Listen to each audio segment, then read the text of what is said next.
something that struck me is fair number of school shooters and other perpetrators of mass violence had some major medical issues at either in the birth process, infancy, and so on. And some of those medical issues and procedures may have been traumatic for them, may have resulted in some lasting scars.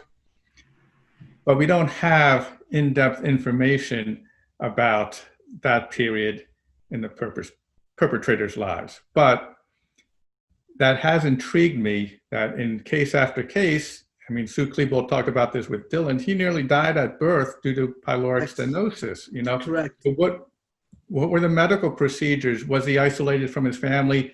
You know, was he not getting the physical touch because he was in an intensive care unit?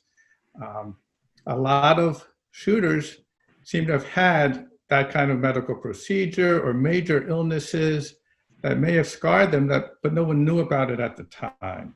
You know, Sung-Hui Cho, the Virginia Tech shooter, had some major issues as a toddler, and supposedly after age 3, after he had some, I think it was a heart procedure, he just seemed different. Like that maybe really scarred him somehow. So we don't know a lot about the first 3 years, but in some cases we get little glimpses that there were things going on, but nothing that would make any sense in terms of predicting what they ended up doing. But there may have been some sort of emotional scar, or in some cases more physical, like lack of oxygen at birth, trouble breathing.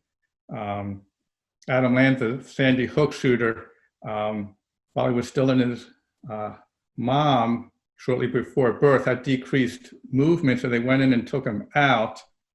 And then he seemed okay, but 8 days later he stopped breathing and he had to be rushed to the hospital.